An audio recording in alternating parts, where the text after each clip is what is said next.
मी या सिनेमात नव्हतोच. ओके. मी लंडनला दुसरा सिनेमा शूट करत होतो, पंजाबी पोलीस करून. म्हणून ते- तुझ्या लुक मुळे तो पंजाबी पोलीस. वाव. त्याला मी आवाज होतो तो म्हणला आपण पंजाबी पोलीस करू, आपण कॅरेक्टर चेंज करूयात. अरे म्हटलं पण गोवामध्ये पंजाबी पोलीस ते कुठून? तर त्याने गुगलला सर्च केलं आणि त्याचं म्हणणं खूप क्लिअर आहे. पहिल्याच दिवशी ऍक्शन सिक्वेन्स मध्ये आम्हाला खूप पळायचं होतं आणि दगडावर पाय ठेवून माझा पायच मुरगळला होता. त्यामुळे 3 दिवस मी त्या ह्याच्यातच केलं होतं. वा. आणि आज माझ्या घरी तुला सांगतो, माझ्या घरी आज 150च्या वरती झाडं आहेत. वाव. माझ्या घरी म्हणजे तिने सगळे एकही भिंत अशी ठेवलेली आहे की जिकडे तिने भिंतीला लागून झाडं लावलेली नाही. नमस्कार, मी रसिका शिंदे. महाएम टीव्ही मध्ये तुमचं स्वागत. डंका हरी नावाचा हा नवा कोरा चित्रपट 19 तारखेला भेटीला येतोय आणि त्याच निमित्ताने चित्रपटाची टीम आज आपल्या भेटीला आली आहे. तुमचं सगळ्यांचं खूप खूप स्वागत. पहिलाच प्रश्न की वारी आता 17 तारखेला आषाढी एकादशी आहे, वारी सुरू आहे. तर तिघांना पहिला प्रश्न हा होता की कधी वारीत गेलायत का, आणि गेला असाल तर अनुभव काय होता तो आधी ऐकायला आवडेल मला. अनिकेत. अजून्पर्यंत तरी ती संधी मिळाली नाहीये मला वारीमध्ये जाण्याची, पण ऐकून आहे खूप. आणि न्यूज मध्ये वगैरे बघतच असतो किती श्रद्धेने, भक्तिभावाने आणि पेशन्स ते हरवत नाहीत त्यांचा. हो. शेवटपर्यंत तो टिकून असतो. मला असं वाटतं की ते जे आहे, ती जी एक आस आहे, त्याच्यामुळे ह्या दरम्यान, वारीच्या दरम्यान माणूस म्हणून खूप एक सशक्त व्यक्तिमत्व आपलं होत असणार वारीमध्ये जाताना आणि तिथे जाऊन ते एक ध्येय साध्य केल्यानंतर. आणि त्यानंतर मला असं वाटायचं की ती जी एनर्जी आहे, ती जी पॉझिटिव्हिटी आहे, त्याच्यानंतर आयुष्यातल्या सगळी दुःख, समस्या हे सगळे एकदम क्षुद्र वाटत असणार, क्षुल्लक वाटत असणार, इतका तो कॉन्फिडन्स वाढत असणार. सो होपफुली बघूया कधीतरी मला सुद्धा चान्स मिळेल. सर, तुम्ही काय सांगाल? नाही, मी आत्तापर्यंत एकदाच म्हणजे लहानपणी वडिलांसोबत गेलंच म्हणजे खूपच लहान होतो मी त्यावेळेला, तेव्हा गेलो होतो. पण त्याच्यानंतर मग कधी वारीला जाणं झालेलं नाही आहे. पंढरपूरच्या विठोबाचं दर्शनासाठी अनेक वेळेला गेलो आहे, प्रमोशन किंवा या नाटकांच्या दौऱ्यात वगैरे. पण डंका चित्रपटाच्या निमित्ताने मी असं म्हणेन की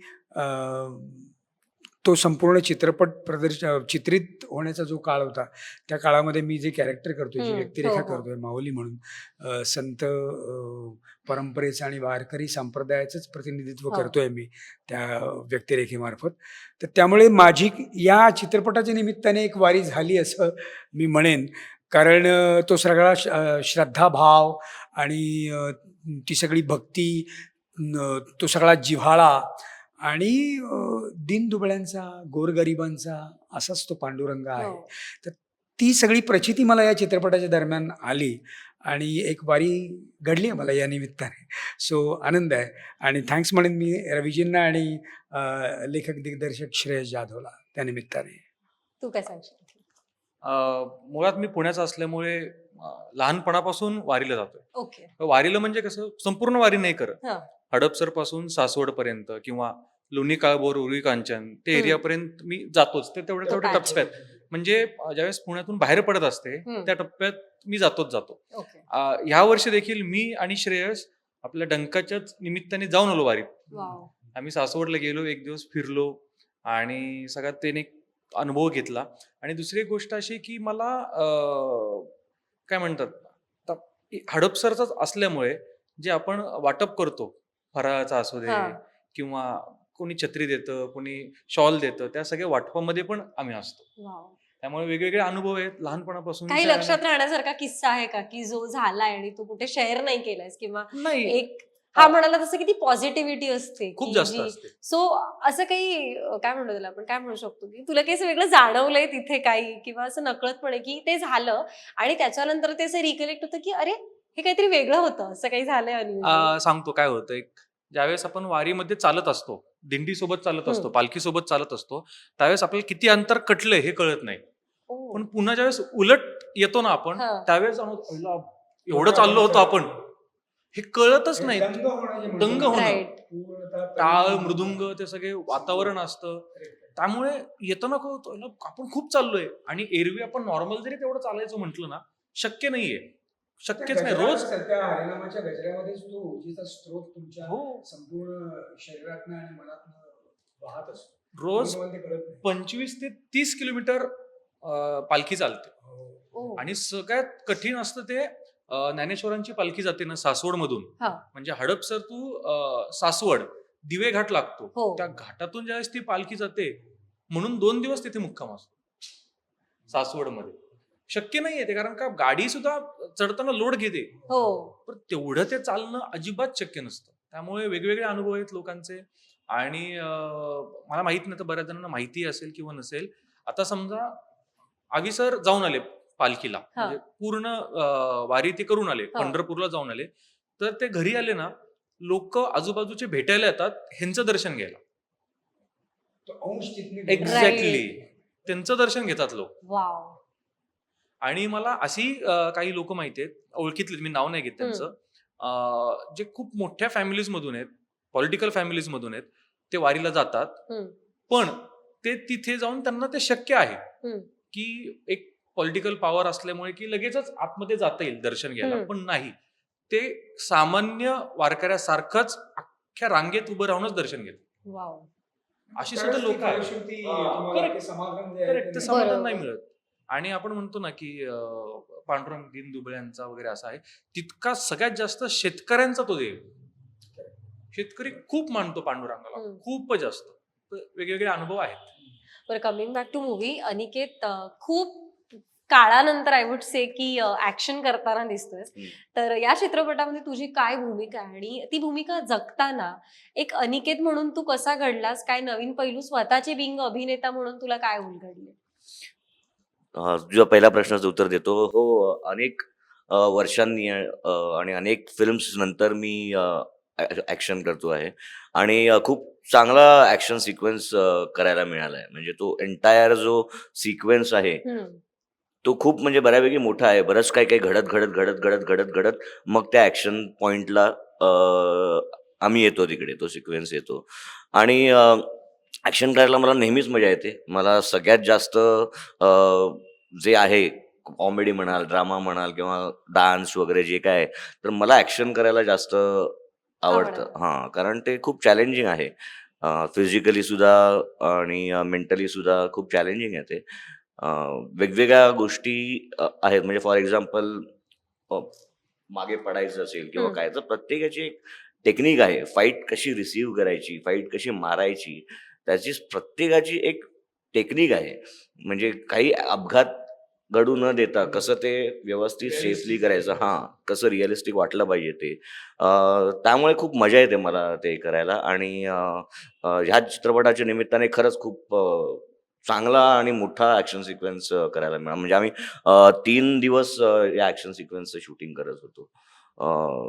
आणि पहिल्याच दिवशी ॲक्शन सिक्वेन्समध्ये आम्हाला खूप पळायचं होतं आणि दगडावर पाय ठेवून माझा पायच मुरगळला होता. ओ, ओ. त्यामुळे 3 दिवस मी त्या ह्याच्यातच केलं होतं. वा, पण हां. आणि स्टिल यू डिड इट. हां, म्हणजे आता पण ते डिरेक्टरला वगैरे कोणाला माहीत नव्हतं. फक्त मला, प्रियदर्शनला, तुमच्यात रसिकाला, माहिती आमच्यात होतं. माहिती ओके. होतं की काय आहे. रात्री दुखायचा पाय, म्हणजे आम्ही अख्खा दिवस क्रेप बँडेज लावूनच ते शूटिंग मग तो केलं ऍक्शन होतं. सिक्वेन्स कुठे शूट कुठे झालाय? तो वाईच्या इकडे झालं ना, शुगर फॅक्टरी, ओके. बंद शुगर ओके. फॅक्टरी आहे. कारण मी तो सिक्वेन्स मी ट्रेलर मध्ये तो पाहत होते, तर तो ना असा म्हणजे मराठीमध्ये आधीच्या फायटिंग सिक्वेन्स हळूहळू कालांतराने ते बदलत गेली आणि आता ते म्हणाला तसं की रिअलिस्टिक वाटतात आणि प्रेक्षक पण असे पटकन पकडतात की अरे असं हो, नसतंय, हो. पण ते रिअलिस्टिक वाटतात आणि ते मला पाहताना थोडंसं साऊथचा असा तो एक टच मला येत होता. तर Grandeur आहे त्याच्यात. एक्झॅक्टली. ग्रँजर आहे. त्याच्यामुळे आणि दुसरा प्रश्न असा की बिंग कलाकार, वेगवेगळे रोल तुमच्या वाटेला येतात आणि कलाकार असल्यामुळे तो हावरटपणा असतो की हम्म. तो प्रत्येक रोल मला कसा वेगळा करता येईल. हो. तर या चित्रपटातली तुझी भूमिका काय आहे? तर तो तू एक अभिनेता म्हणून वेगळा पैलू स्वतः कसा शोधायचा प्रयत्न केलास? नक्कीच. म्हणजे मी नेहमीच वेगवेगळ्या भूमिका साध्य करण्याचा प्रयत्न असतो माझा. तर ह्यामध्ये सुद्धा मी नक्कीच एक गोष्ट म्हणेन. आणि म्हणजे जरी भूमिका सिमिलर असल्या तरी सुद्धा मी आधी काय केलं आहे ते मी कसं रिपीट नाही करणार बरोबर. याची खबरदारी मी घेतो. यामध्ये तर मी वारकऱ्याची भूमिका करतो आहे, ते पहिल्यांदाच करतो आहे. सो तो जो सात्विकपणा आहे, साधेपणा आहे, भोळेपणा आहे, जे पावित्र्य आहे त्या रोलचं, ते नक्कीच मला अजून कनेक्शन विठुरायाबरोबर माझं नक्कीच झालेलं आहे, वाढलेलं आहे असं मला वाटतं. मी देवधर्म वगैरे मानतो. मी नशीब म्हणा, डेस्टिनी वगैरे ह्या सगळ्या गोष्टी Believe स्पिरिच्युअल ज्या आहेत त्या करतोस. मी ॲब्सोल्युटली बिलीव्ह करतो. काही घडलंय का Miracles. असं काही, किंवा बिलीव्ह करतोस असं काही हा म्हणजे घडलंय हे का? हो म्हणजे असं काही घडलं नाही. इन जनरलच मी ओके. बिलीव्ह करतो. घरी जसं आधीपासून वातावरण होतं आणि मी तसा माणूस पण तसा आहे बिलीव्ह करणारा किंवा काय. म्हणजे असं कधी आयुष्यात माझं झालं नाही की हम्म. मी खूप खचलोय किंवा हरलोय आणि दिशाहीन झालोय आणि मग पुन्हा नव्याने स्टार्ट झालेलं आहे हे. बहुतेक मी आधीपासूनच टप्प्याटप्प्यात स्पिरिच्युअल असल्यामुळे आणि माझा फेथ आणि माझा विश्वास त्याच्यामध्ये कायम असल्यामुळे माझ्यापर्यंत ती बहुतेक झळ अजूनपर्यंत तितकी जितकी इतर लोकांना लागत असेल तितकी माझ्यापर्यंत ती पोचली नाही. आणि यापुढे सुद्धा विठुराया देव जी काही ती पॉवर आहे ती याची खबरदारी घेईल ह्याचा माझा आंधळा विश्वास आहे त्या शक्तीवरती. हां तर आणि असं आता हे विठुरायावर बेतलेलं हे माझं दुसरं प्रोजेक्ट आहे. ओके. सो पहिल्या प्रोजेक्टचा किस्सा असा आहे की तेव्हा मी कॉलेजमध्ये होतो हा. आणि एकांकिका आम्ही एक केली होती.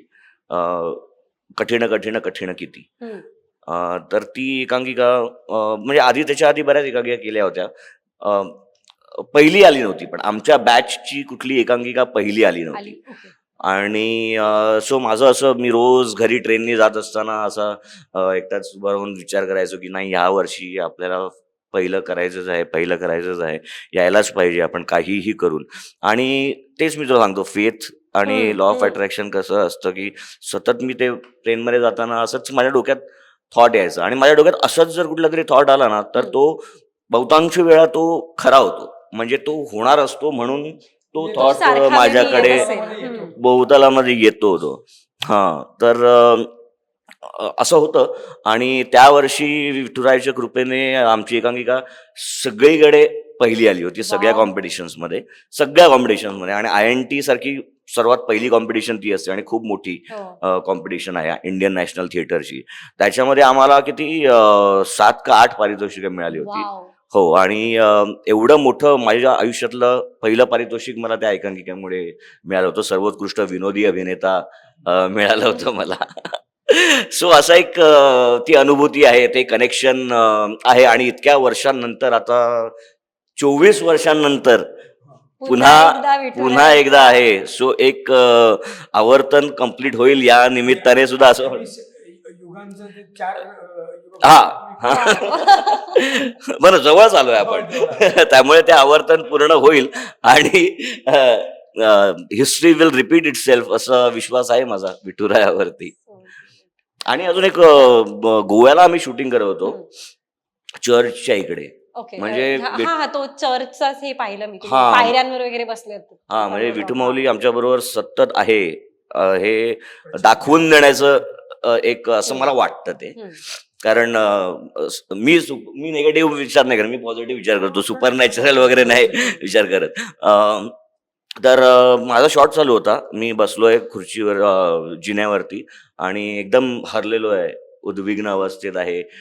दिशाही नाही, सगळे मार्ग संपलेले आहेत. त्याच्या पुढे तो डेड एंडला पोचलेला आहे एकदम.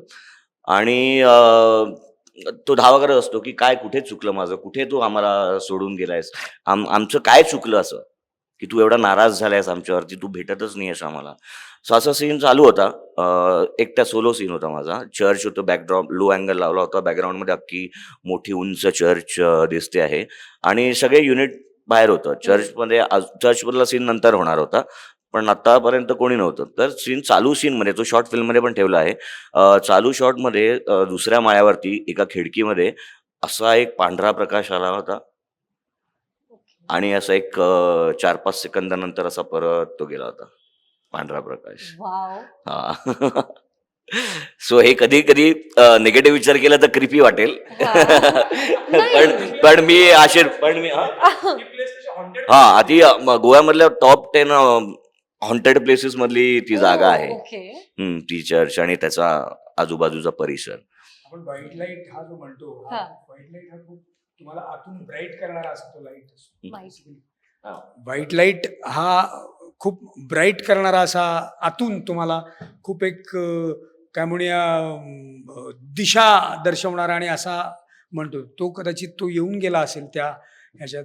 आणि चर्चमध्ये आपण त्या वास्तूमध्ये आपण विठुरायाचं आणि याचं सगळं ते करत होतो शूटिंग, त्यामुळे कदाचित आणि त्यानंतर चमत्कृती घडून गेली असेल. आणि त्यानंतर जो चर्च मध्ये जो माझा सीन होता तो हा. सोलो सीन होता. हा. एक 1.5 पान वगैरे मला बोलायचं होतं आणि तो ह्याचमुळे ह्या चित्रपटातला वन टेक तर झाला, मध्ये त्याने शॉर्ट वगैरे घेतले, पण बेस्ट सीन झालेला आहे.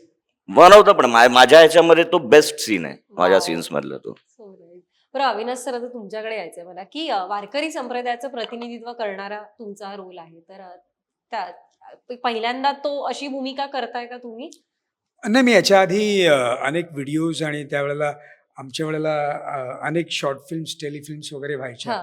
त्याच्यामध्ये मी संत गोरा कुंभार, संत नामदेव वगैरे, त्यावेळेला एक अशी एक लाट आलेली होती की सगळे संत. संत, आणि मला दरवेळेला विचारलं जायचं, अरे म्हटलं मी गोरा कुंभार केलेला आहे, नाही मग आता तुकाराम कर, नाही मग आता संत नामदेव कर.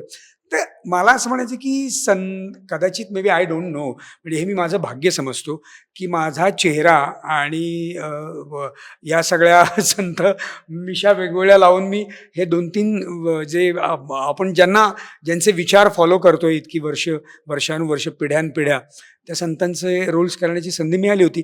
पण आता त्या संतांमधला एक माणूस आहे. हम्म. आत्ता मला एक व्यक्तिरेखा, संत नाही, संतत्व तुम्हाला केव्हा प्राप्त होतं? ज्या वेळेला सगळ्यापासनं तुम्ही परावृत्त होता, सगळ्यापासनं निवृत्त होता, हम्म. सगळ्या ह्याच्यातनं, आणि मुक्तीच्या मार्गाला तुम्ही ज्या वेळेला लागता त्यावेळेला तुम्ही संतत्वाकडे जाणं, म्हणजे कुठल्याही एवढा तुमच्या लोभ, मद, मत्सर, माया या सगळ्या विकारांपासून मुक्त झालेला असा जो देह असतो तो संत असतो बेसिकली. पण आता माऊली ही एक आपल्या सर्वसामान्य आणि ज्या माणसांमधली एक सर्वसामान्य माणूस आहे तो. तर तो आता त्याचा प्रवास संतत्वाकडे सुरू झालेला आहे, अशी ती व्यक्तिरेखा आहे.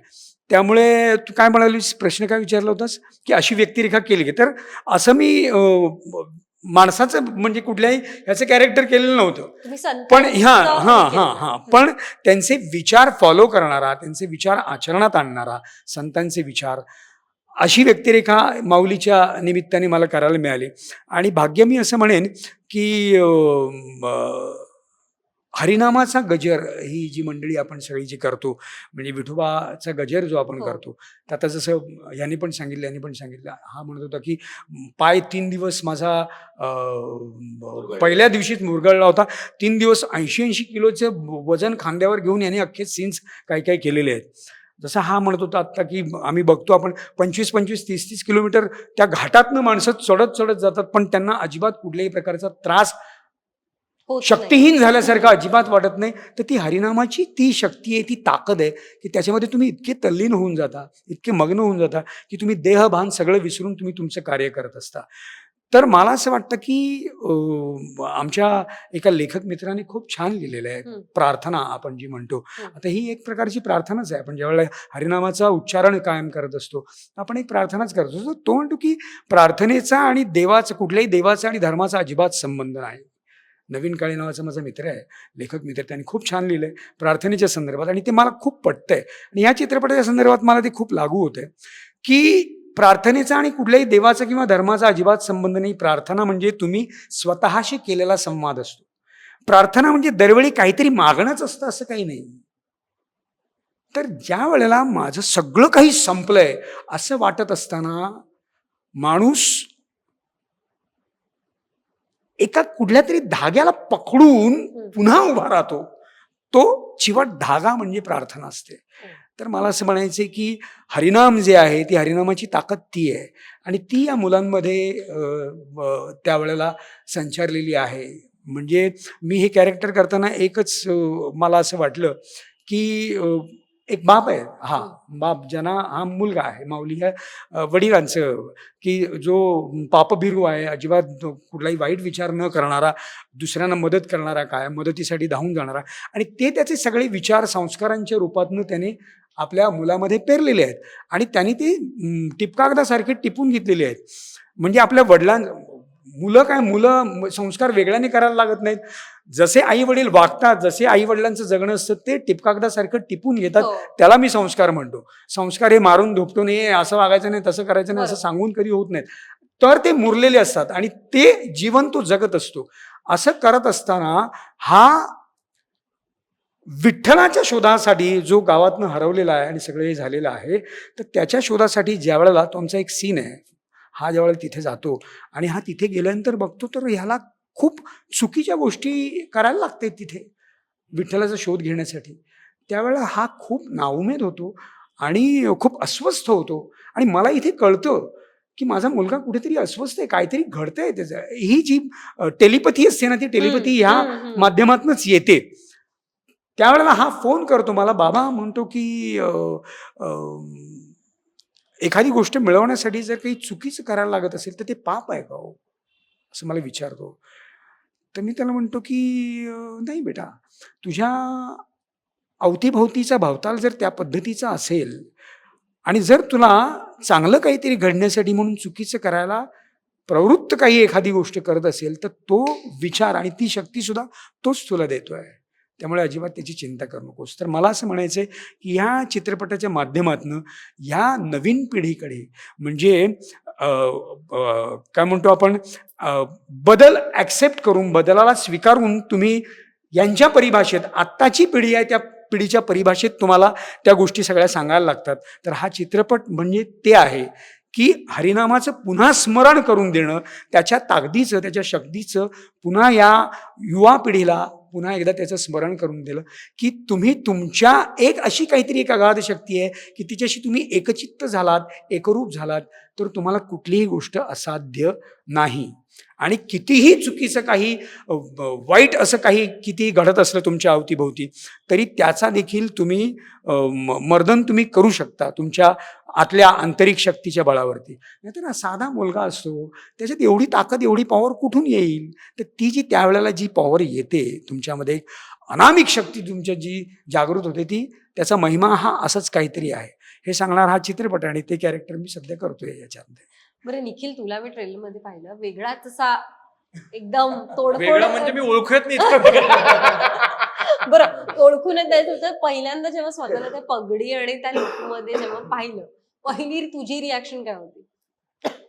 नाही, मला अर्थात ते खूप चांगलं दिसत होतं, कारण का पगडीमध्ये एक वेगळाच लुक आहे आणि पंजाबींमध्ये तो एक डॅशिंग लुक येतो पगडीमुळे, तो कुठेतरी मला आवडला. आणि मी सगळ्यात पहिले पगडीच्या लुकचा फोटो आईला पाठवला आणि दुसरा भरत सरांना व्हिडिओ कॉल केला होता की पगडी कशी दिसते बघा मला, हे ते.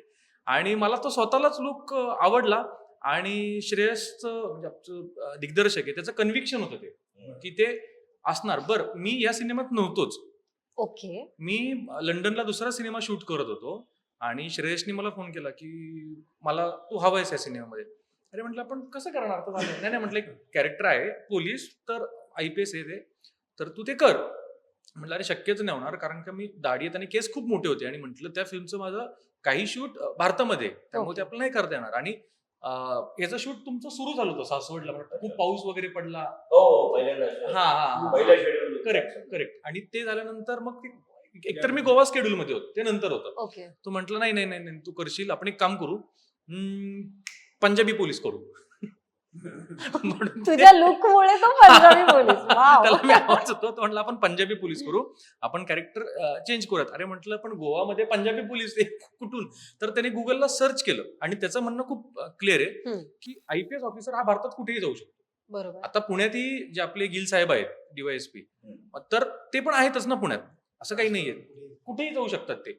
तर त्याने मग ते सर्च करून सगळं केलं आणि म्हणून गोव्यात पंजाबी कॅरेक्टरचं ते पोलीस आलं. कारण अगेन ते कन्व्हिक्शन पण पाहिजे की Correct. एका पॉइंटला प्रेक्षक म्हणजे आपण म्हणतो की अरे काय करणार, पण नाही, ते देखील त्याच्या- टिपलं जातं की तुम्ही हे कसं दाखवताय, हे नाही वाटत आहे. एक्झॅक्टली. आणि श्रेयसकडे ना कन्व्हिक्शन इतकं भारी आहे ना, त्याचं म्हणणं काय आहे की नाही ये होगा ऐसे ही करेंगे. आता ह्यांचे सीन आहेत.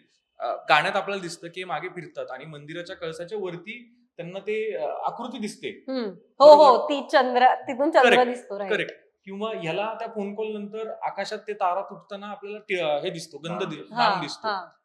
तर हे कन्व्हिक्शन आहे ना. बरं सगळ्यांना पटलं ते.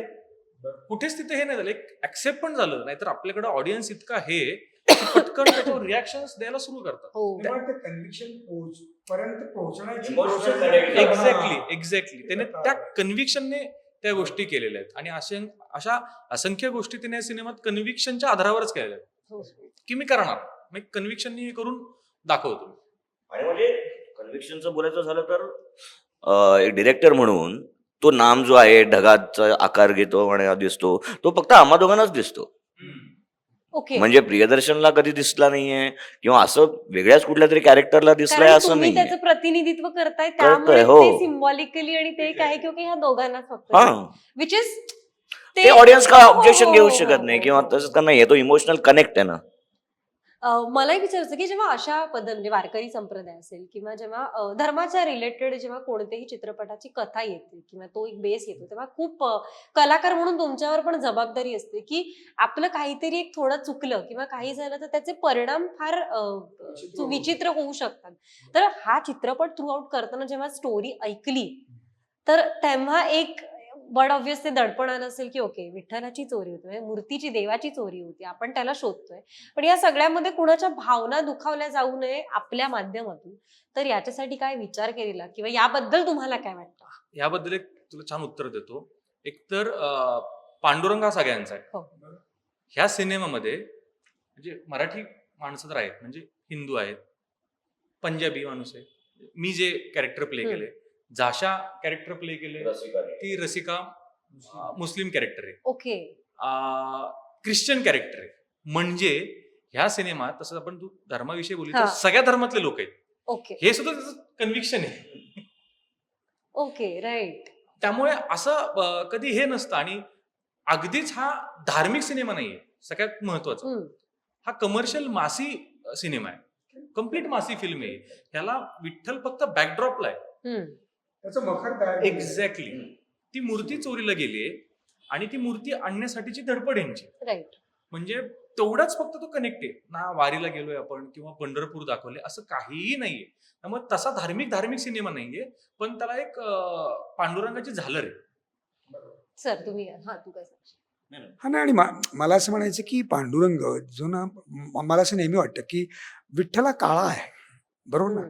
तर मला असं वाटतं नेहमी, म्हणजे मी असं नेहमी म्हणतो की आपण जसं म्हणतो की हा सगळ्यांचा देव आहे, हा गोरगरिबांचा, सगळ्यांचा, जे जे त्रस्त आहेत, जे जे पीडित आहेत, त्या सगळ्या पीडितांचं. मग पीडित म्हणजे काय, तो काही हिंदू मुस्लिम वगैरे असं काही नाही. पीडित हा मनुष्य जमातीमध्ये कोणीही पीडित असू शकतं, कुठल्या तरी पिढेपासून त्रस्त असलेला माणूस कोणीही असू शकतं. तर त्यांचं संकट हरणारा, त्यांचं दुःख हरणारा असा आहे. आणि म्हणून पांडुरंग हा काळा, मला असं नेहमी वाटतं की जसं आपण मूळ जे आहे ते तिमिर आहे, अंधार आहे, सगळीकडे अंधार आहे. सूर्य ज्या वेळेला उगवतो त्यावेळेला प्रकाश येतो. हा, तर तिमिरातून तेजाकडे हा जो करणारा, म्हणून हा पांडुरंग काळा आहे असं मला वाटतं. आणि तीच धाटणी या चित्रपटाची आहे की तुम्हाला एका थीन अंधारापासून ते एका प्रकाशाच्या तिरपेपर्यंत, किरणापर्यंत, त्या प्रकाशाच्या बिंदूपर्यंत नेण्याचा प्रयत्न. बिंदू मी म्हणतोय, अगदी झगमगाटाकडे आम्ही घेऊन जात नाही तुम्हाला. एक कुठेतरी एक बिंदू आम्ही प्रकाशाचा तुम्हाला दाखवू की तिथपर्यंत तुम्हाला जाण्याचा मोह होईल, कारण प्रत्येकाच्या आतमध्ये अंधार आहे. म्हणजे मला याच्या ओळी खूप छान वाटतात. गुरु ठाकूरच्या एका कवितेतल्या ओळी आहेत की बाहेर झालाय झगमगाट, उजळलाय सारा गाव, आतल्या अंधाराचं काय, तिथे एक दिवा लाव. त्या चित्रपटाच्या माध्यमातून आम्ही हा दिवा लावण्याचा प्रयत्न करतो आहोत. बरं, तिघांनी पण मालिकांमध्ये कामं केली आहेत, मालिकांमधूनच एक ओळख मिळाली आहे किंवा एक स्वतःला देखील अभिनेता म्हणून उमगला असाल तुम्ही. तर पुन्हा एकदा, म्हणजे सर तुम्ही तर काम करताच आहात, पण अनिकेत तू आणि निखिल तू पुन्हा अशा कोणत्या मालिकेमध्ये काम करण्याची संधी जर मिळाली तर काय स्टोरी लाईन हवी असं तुम्हाला वाटतं? कारण आता सध्या आपण पाहायला गेलं तर सासू सुनेचं हे किंवा एक ते प्रत्येक चॅनल्स वरती एक typical story line we can actually say that की प्रेक्षकांनाही एका पॉइंटला त्याचा वैताग येतो की एका कुठेतरी लग्नाचं चालू असेल तर सगळ्या सिरियल मध्ये तोच पॅच असतो.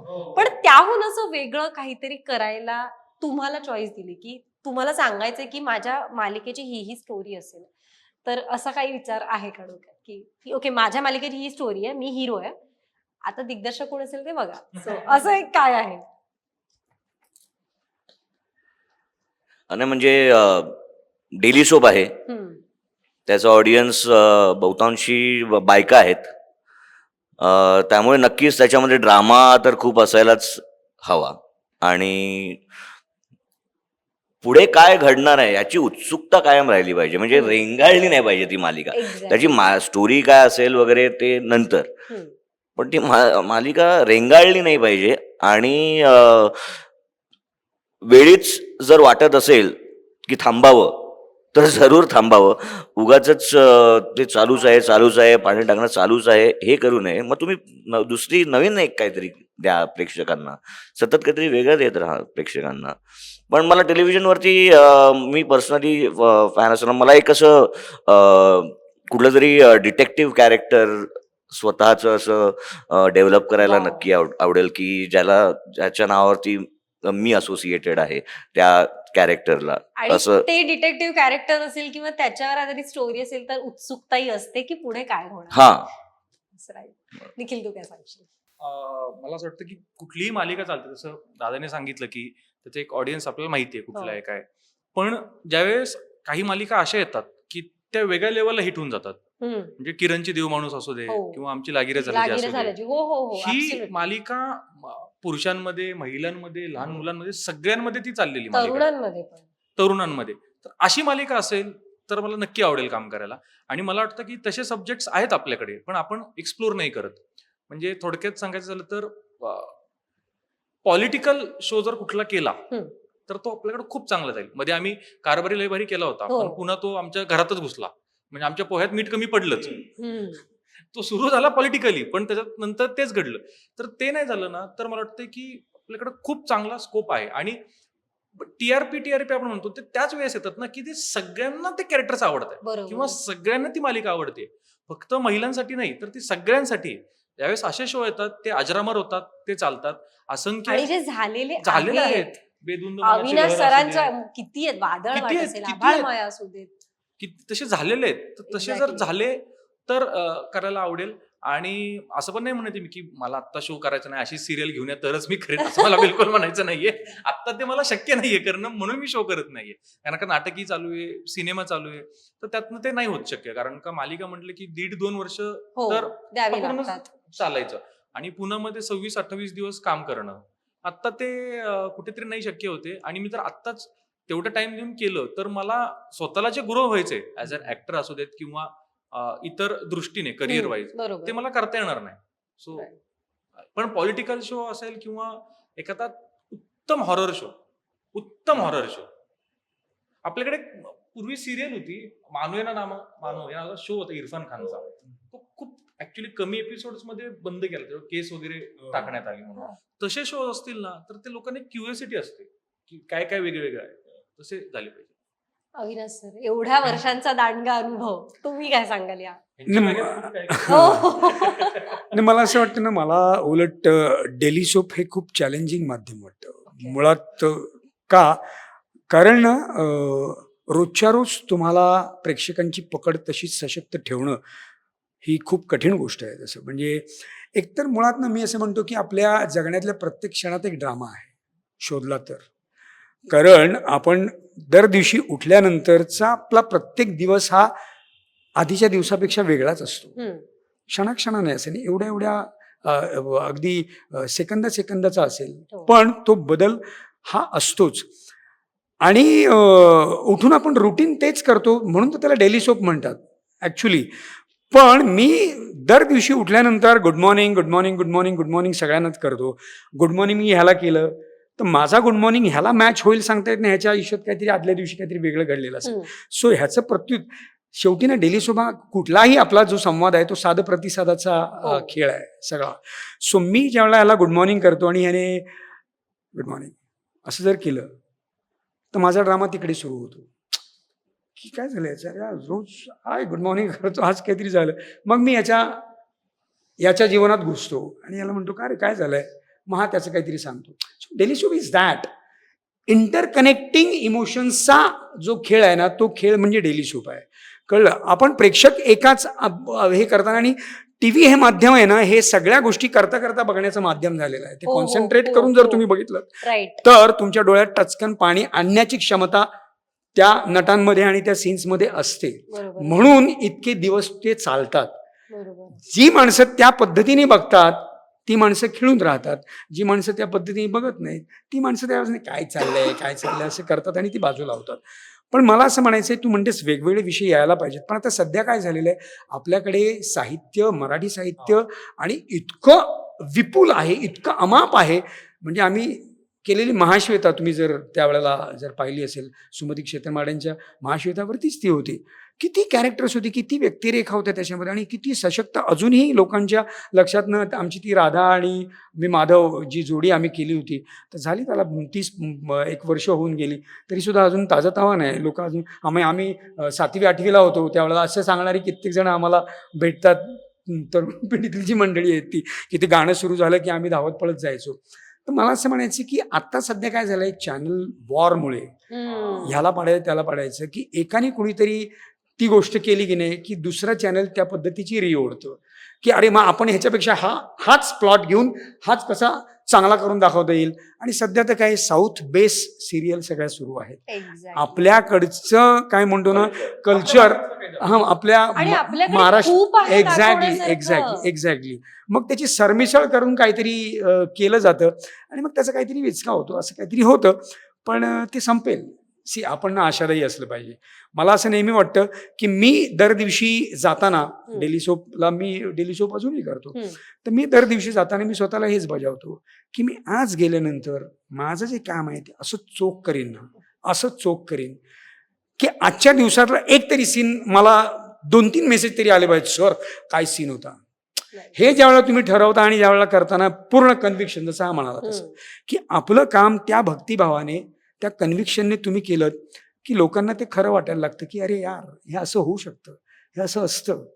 जर चुकीचं असेल तर आम्ही डिस्कस करतो, मी तर करतो की मला हे समजा पटत नसेल ना याने ना आपण आपल्या सिरियलच्या माध्यमातून चुकीचा संदेश देतोय तर चुकीचं काही नको देऊया, आपण याला असं मोल्ड करून घेऊया.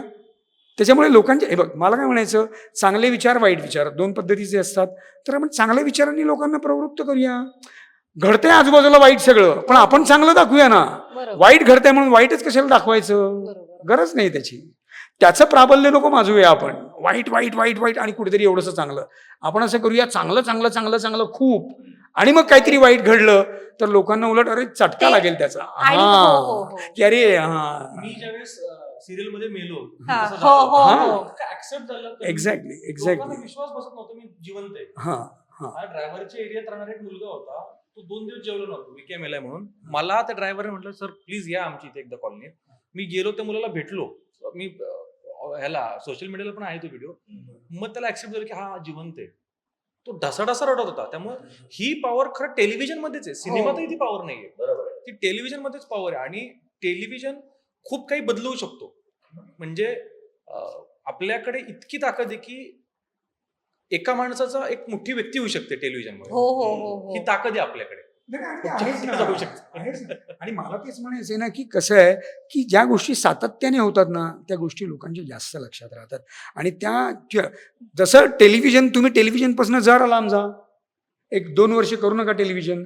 बघा तुम्ही जरा थोडेसे असं होतं लोकांचं. जसं तुम्ही आता बघा ना, तुम्ही टीव्ही मधल्या जे कलाकार असतील त्यांना लोक जास्ती, कारण ती त्यांच्या घराघरात पोहोचत असतात. दर दिवशी त्यांच्या घराचा भाग झालेले असतात, त्यांच्या संसाराचा भाग झालेले असतात. तसं आता सोशल मीडियावरती कार्यरत असणारी मंडळीनं केवढं ग्लॅमर प्राप्त झालेलं आहे. म्हणजे आपण ते म्हणतो अरे काय याने काय असू शकतं काय, हा पण एक लोकांना ते altogether वेगळा विषय होऊ सी शकतो. कसं आहे, नुसतं असं स्क्रोल करत राहिलं आणि त्या स्क्रोलिंग मध्ये 15 वेळा तो एकच माणूस दिसला, तो हिरो होऊन जातो त्या बघणाऱ्यासाठी. तुम्ही भाजीवाल्यांकडे जा, ए आपको हमने देखा अभी, तो सांगत असतो तिकडे. तसंच आहे ते. त्यामुळे सातत्य जर असेल तर मला नेहमी असं वाटतं की टी व्ही हे उलट सशक्त माध्यम आहे की तुम्ही एखाद्या काय म्हणूया बिघडलेल्या समाजाला खूप छान पद्धतीने दिशा दाखवू शकता. तुमची एक सिरियल होती दिलीप कुलकर्णी आणि यांची, तू नायक. लहान नायक नावाची हो हो serial. नायक. माझ्या अजूनही त्या सिरियलचे सीन्स टू सीन्स माझ्या लक्षात आहेत. हा लहान होता त्यावेळेला, म्हणजे मला तो कॉलेजमध्ये होता ना कॉलेजमध्ये होता नुकतीच. तू पहिली सिरियल होती का ती? पहिली पहिली सिरियल. ती कठीण कठीण ऐकांगिका ऋषी देशपांडे एक्झॅक्टली हा आपलं बोलणं झालेलं आहे आम्हाला. सो असं आहे ते संपूर्ण. सोशल मीडिया म्हणजे मी सांगतो फ्रँकली, मी फार ऍक्टिव्ह नसतो सोशल मीडियावर. सर जे इथे सर सर जे मी- ऍक्टिव्ह मी आहेत ना, सांगू? मी पण नाहीये तेवढी ऍक्टिव्ह. सद्गुरू नावाचं हॉटेल आहे. ओके. मला माहित नाही ते तुम्ही ओन करता का तुम्ही फक्त ऍड केली आहे, पण ह्यांच्यामुळे मला ते हॉटेल लक्षात आहे. आणि पण मला- पण एक सॉरी टू इंटरप्ट, पण सरांमध्ये आणि ऐश्वर्यामध्ये जी म्हणजे Energy. जे प्रत्येक नवीन ट्रेंड यू नेम इट आणि त्या हो. दोघांचा व्हिडिओ असतो आणि माझं हो, असं हो, होतं हो. की काय करतोय आपण, काय आपलं वय नाही, काय आहे? मला तर पुन्हा तेच सांगायचं, मला तेच म्हणायचंय की जे आपण मगाशी आपण जे म्हणत होतो की आत्ताच्या पिढीच्या परिभाषेत तुम्हाला तुमचं जे काही म्हणायचं आहे ना ते तुम्हाला सांगता आलं पाहिजे. एनर्जी गेन करत राहा, ऊर्जावान राहा, शक्तिमान राहा, स्वतःला फिट ठेवा, स्वतःला चांगल्या सवयी लावा. हे जर मला त्यांच्या परिभाषेत मला जर सांगायचं असेल तर मला त्यांच्यासारखं हलून दालून करून तसंच करायला लागणार. बेसिकली मी नुसतंच तोंडाने सांगायला गेलो तर ते पटणार नाही कदाचित. म्हणजे मी यांना खरंच हॅट्स ऑफ करतो. मध्ये हे पोस्ट करत होते त्यावेळेस निगेटिव्ह कमेंट यायच्या वगैरे, हो हो हो. तर मी वाचलेलं आहे. तर हा असा माणूस आहे ज्याने असं समजत मी कमेंट केलं असेल की हम्म. हे काही बरोबर फालतू नाहीये आहे. किंवा फालतू आहे. हा. ह्यांचे रिप्लाय काय असेल, तुला वाटतं काय रिप्लाय असेल? नाही मी काय- सांगू? काहीतरी पॉझिटिव्ह वेने घेतलं असेल रिप्लाय for असा sure. असेल, हो ना मलाही असंच वाटतंय. काय बोलणार काय करणार असा कोण रिप्लाय देतो?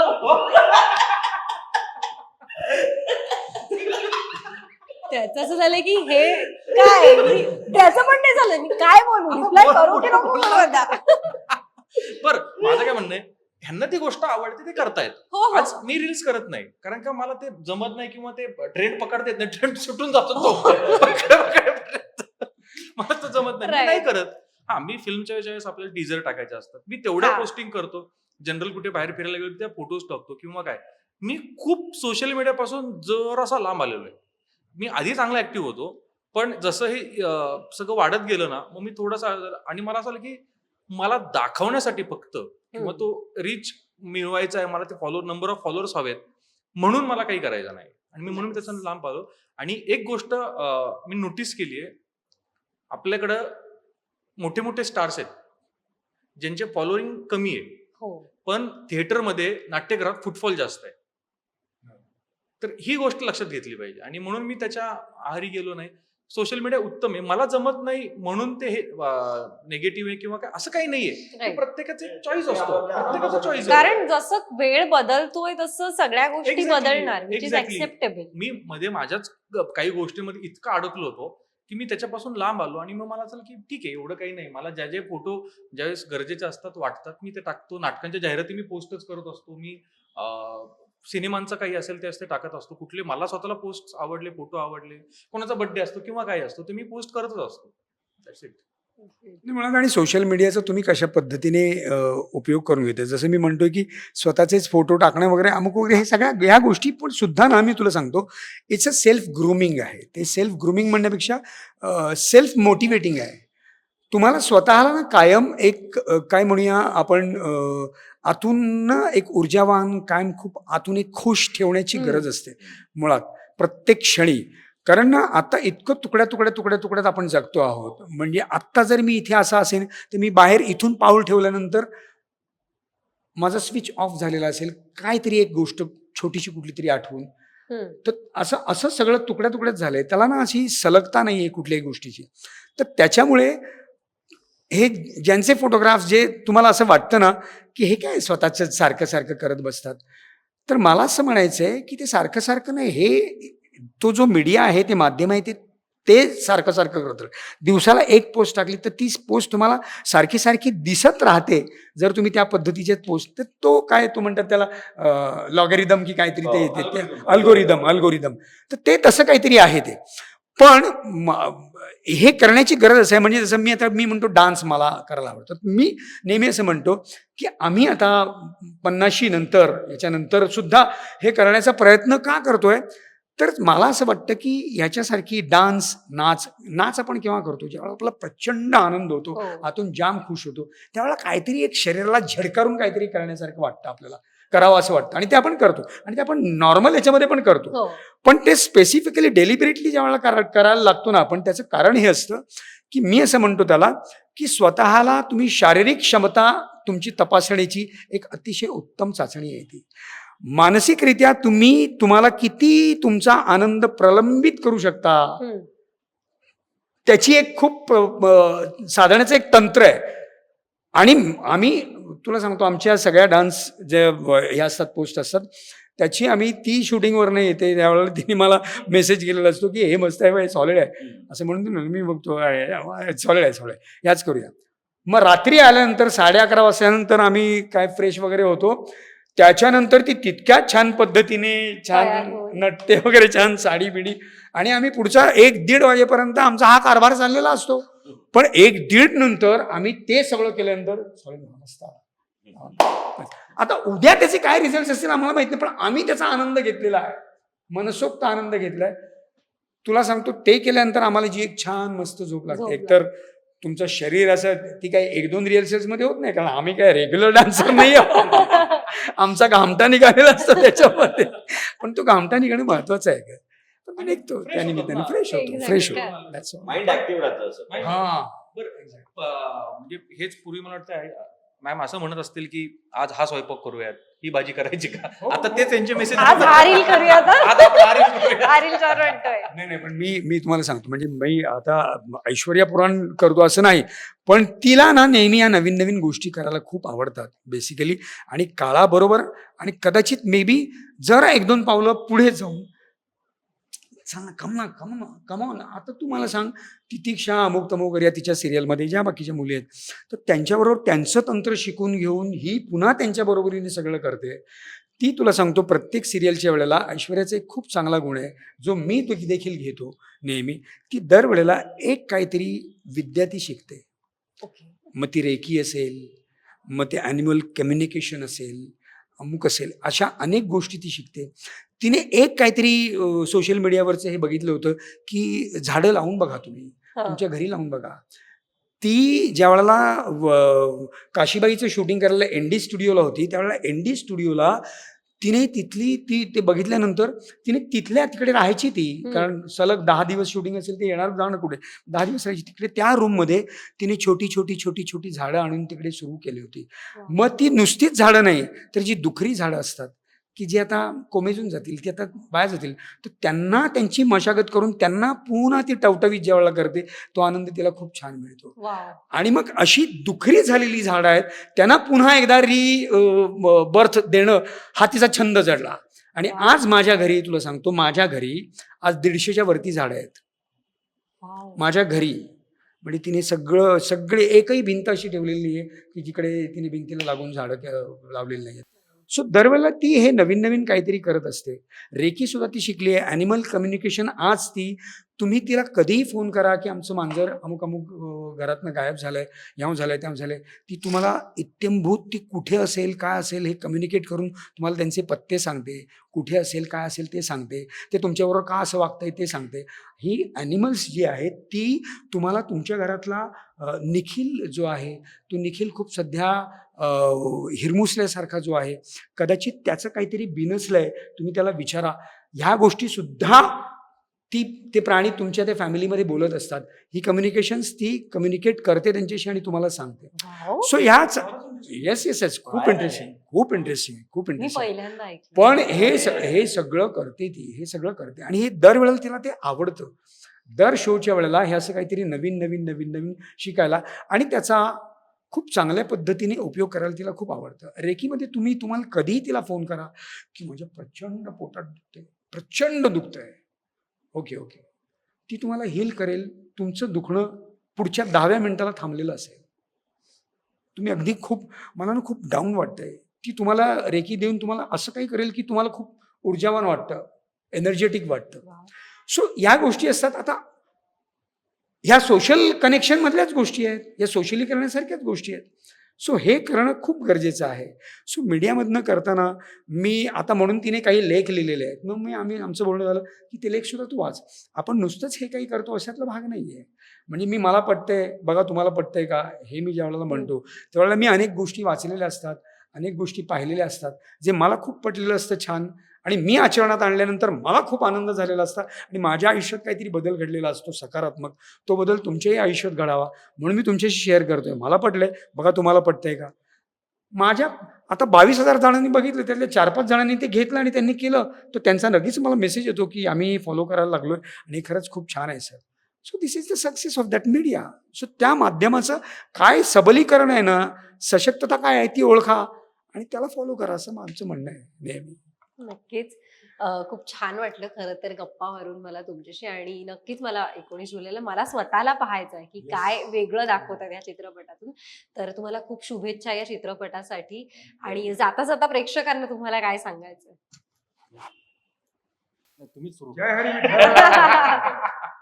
नाही, मला प्रेक्षकांना हेच सांगायचं की ही एक कम्प्लीट मासी एंटरटेनर फिल्म आहे आणि एका आमचा जो विलन आहे त्याच्याबद्दल काही बोललोच नाही. डॅन आर्मनी नावाचा हो. ते कॅरेक्टर आहे. कबीर दुहान सिंग म्हणून साऊथचा तो ऍक्च्युली विलन आहे. तिकडे 70च्या वरती त्यांनी सिनेमे केलेत. त्याचं एक चांगलं नाव आहे तिकडे. तो आहे आणि तो ह्या फिल्मचा एक पॉइंट आहे की जिथे तो म्हणतो की ज्या गोष्टीला इथे ही लोक देव मानतात त्यालाच विकायला मला किती मजा येईल, असं ते सगळं त्याचं हे खूप trailer पॉइंट मध्ये आहे. वाक्य आणि आहे. म्हणून तो ती मूर्ती विकत असतो, कारण का देवालाच विकायचंय मला. बघू आता किती मला मजा येते. आणि अशाच नाही, आणि कम्प्लीट एंटरटेनिंग फिल्म आहे. कुठेही अशी ती धार्मिक फिल्म नाही. मी पुन्हा तेच सांगते, काय होतं मग कधी कधी गल्लत होऊन जाते. ही मासी एंटरटेनर फिल्म आहे आणि ऍक्शन आहे, कॉमेडी आहे, उत्तम गाणी आहेत, गाणी सगळी आलेली आहेत, ट्रेलर आलेला आहे. त्यामुळे आता फक्त वाट आहे ती प्रेक्षकांची. धन्यवाद. 200%.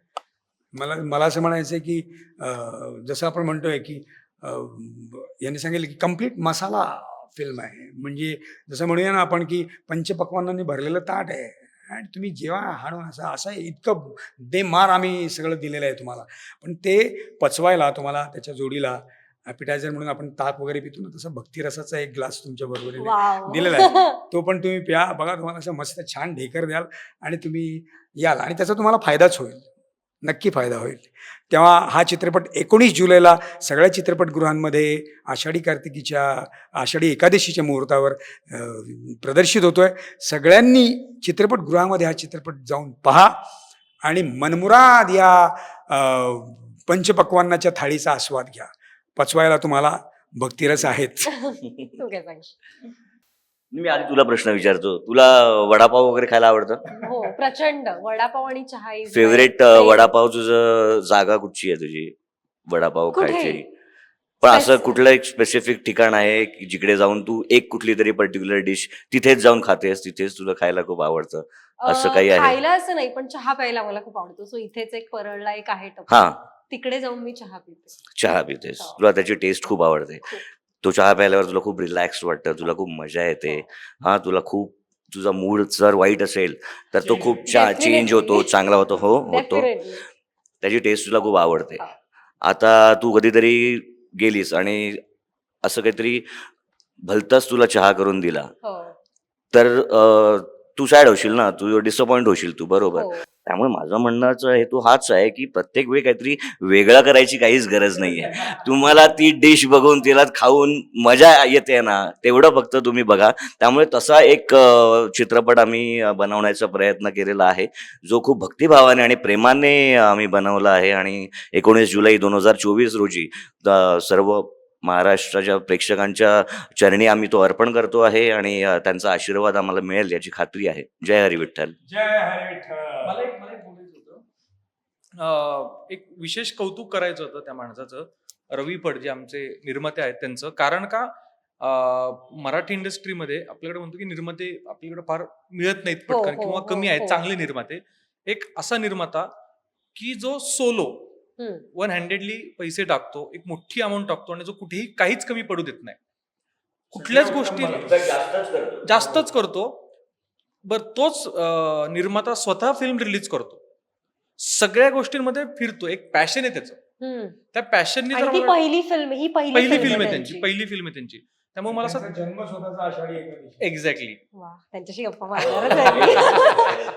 त्यामुळे मला असं वाटतं की ज्यावेळेस असे निर्माते आपल्या मराठी चित्रपट सृष्टीला मिळतील ना, त्यावेळेस आपली ही मराठी चित्रपट सृष्टी एका वेगळ्या उंचीवर जाईल. कारण का एक माणूस, एक व्यक्ती निर्माता होऊन येतो आणि जो मोठ्या संख्येने एक अमाऊंट घेऊन येतो आणि इतक्याच पॅशनेटली सगळं घेऊन जात असतो ना. सो अशा माणसांसाठी खरंच हॅट्स ऑफ आहे. नाही नाही, आणि त्यांनी या चित्रपटातली प्रत्येक बाजूसाठी मला ती उत्तमच कशी होईल हम्म. याचा त्यांनी अगदी कसोशीने प्रयत्न केला आहे. म्हणजे मग त्या चित्रपटाचं संगीत असेल, त्या चित्रपटाचं चित्रीकरण असेल, त्या चित्रपटाची ॲक्शन असेल, सगळी उत्तमातली उत्तम माणसं आणून त्यांनी त्यांच्याकडनं हे सगळं करून घेतलेलं आहे. त्याचा प्रत्यय तुम्ही प्रत्यक्ष जाऊन चित्रपट ज्या वेळेला पाहाल त्यावेळेला नक्कीच तुम्हाला येईल. डेफिनेटली. चांगली वाईट हे सोडून देऊया आपण, चांगलं वाईट वगैरे. प्रयत्न अतिशय प्रामाणिक आहे आणि इथनं गेलेला प्रयत्न आहे सगळ्यांनीच. नक्कीच. तर तुम्ही सांगताय, मला नक्कीच हा चित्रपट जेन्युइनली पाहायला आवडेल. तुम्ही पहा 19 जुलैला डंका हरी नावाचा चित्रपट संपूर्ण महाराष्ट्रामध्ये प्रदर्शित होतोय. तुम्ही पहा, तुमच्या प्रतिक्रिया नक्की आमच्यापर्यंत, कलाकारांपर्यंत, सोशल मीडियातून नक्की पोहोचवा. तर भेटूयात पुन्हा एकदा आणि थोड्याच वेळाने मी या चित्रपटाचे निर्माते आणि दिग्दर्शक यांच्याशी देखील बोलणार आहे. सो त्या गप्पा देखील नक्की ऐका. भेटूयात पुन्हा एकदा. धन्यवाद.